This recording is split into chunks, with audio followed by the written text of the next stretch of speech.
লোক চুল কাটতে গেল সেলুনে। সেলুনে চুল কাটার সময় সাধারণত যেমনটি হয় তেমনি নরসুন্দরের সাথে লোকটির গল্প জমে গেল।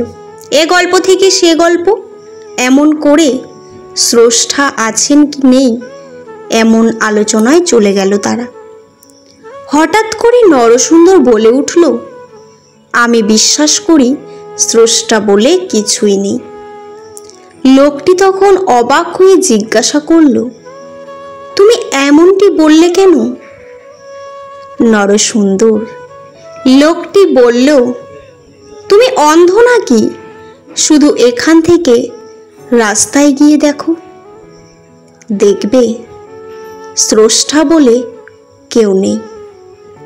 যদি এমন কেউ থাকতোই তবে এত মানুষ অনাহারে কষ্ট পেত না।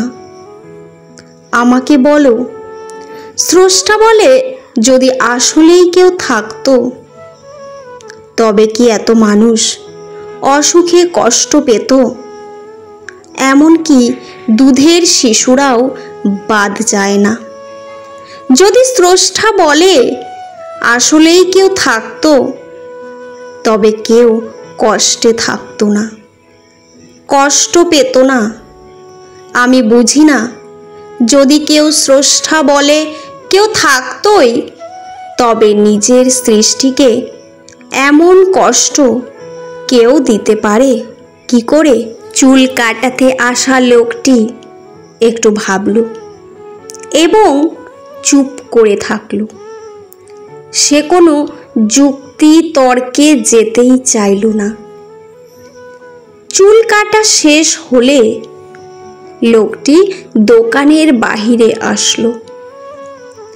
বাহিরে আসার পর উস্কো খুস্কো লম্বা জট পাকানো ময়লা চুলের দাড়ির এক লোককে দেখতে পেল রাস্তায় দাঁড়িয়ে।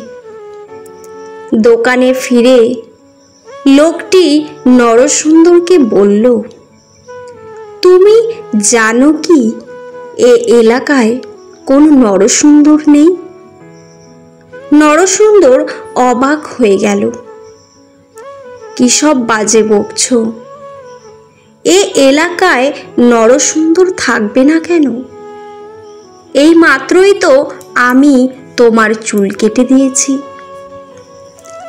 এবার লোকটি বাহিরের লম্বা জট পাকানো লোকটিকে দেখিয়ে বলল, তাহলে নরসুন্দর থাকার পরও কিভাবে এমন নোংরা লম্বা জট পাকানো চুল নিয়ে এ এলাকায় কেউ থাকে?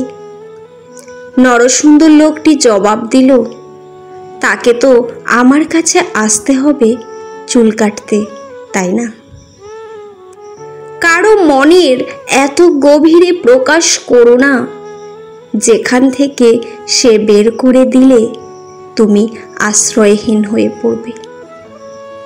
কারো সাথে এত বেশি গভীরে মনের কথা বলো না, সে যদি কথা বলা বন্ধ করে দেয় তাহলে তুমি বাকরুদ্ধ হয়ে যাবে। কারো মুখ পানে এত বেশি চেও না, যদি সে মুখ ফিরিয়ে নেয় তাহলে তুমি অসহায় হয়ে পড়বে। লোকেদের কথায় কেন ভেঙে পড়ছেন?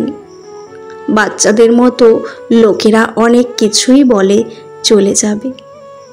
যখন পরিস্থিতি বদলে যাবে তখন লোকেদের কথাও বদলে যাবে। যদি ব্যর্থ হও, হতাশার কিছুই নেই। শুধু মনে রেখো, অন্ধকার যত গভীর হয় সূর্য তত দ্রুত উদিত হয়।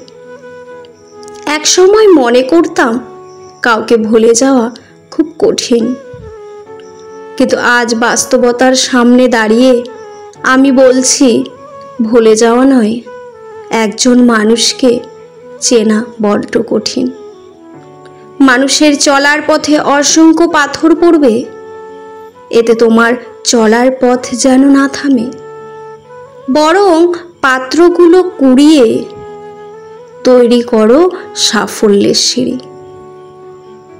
দড়ির উপর হেঁটে স্থির হয়ে থাকার নাম সার্কাস। আর অশান্তিতে থেকেও শান্ত হয়ে বেঁচে থাকার নাম জীবন।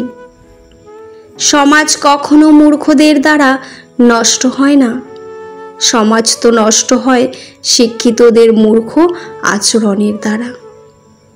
কখনো এই ভেবে কষ্ট পাবেন না যে কেউ আপনার চেয়ে এগিয়ে গেল আর আপনি পিছিয়ে আছেন। মনে রাখবেন, সবার পথ ভিন্ন, সবার স্বপ্ন ভিন্ন, এবং যে যার চেষ্টা ও শ্রম অনুযায়ী ফল পাবে। রূপের ঝলক দিয়ে কি হবে যদি চরিত্র ঠিক না থাকে? আবেগ দিয়ে কি হবে যদি বিবেক না থাকে? শিক্ষা দিয়ে কি হবে যদি ব্যবহারই ঠিক না থাকে?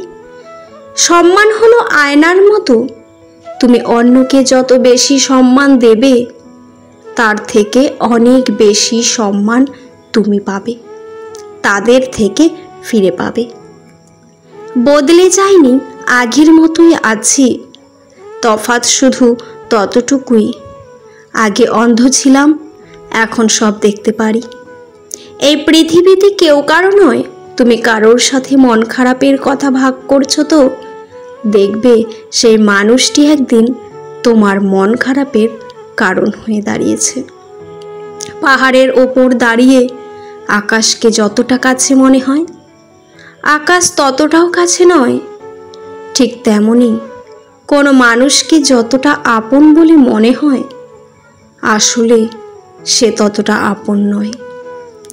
জীবনে এগিয়ে যাওয়ার যে আপনাকে হিংসা করে তাকে করতে দিন, কারণ আপনার গুণ আছে বলেই সে হিংসে করে। বৃষ্টি এসে বুঝিয়ে দেয় ঘরের ছিদ্র কোথায়, আর বিপদ এসে বুঝিয়ে দেয় আপন মানুষগুলো কোথায়। অন্য কারোর জন্য যোগ্য হয়ে ওঠার আগে নিজের জন্য যোগ্য হয়ে ওঠো, কারণ মানুষ অন্যকে বুঝতে গিয়ে নিজেকে বুঝে উঠতে পারে না। বিশ্বাস যে করে তার থেকে বেশি বোকা সে যে বিশ্বাস ভাঙে, কারণ সে ছোট্ট একটি স্বার্থের জন্য একটি ভালো মানুষকে তার জীবন থেকে হারিয়ে ফেলে।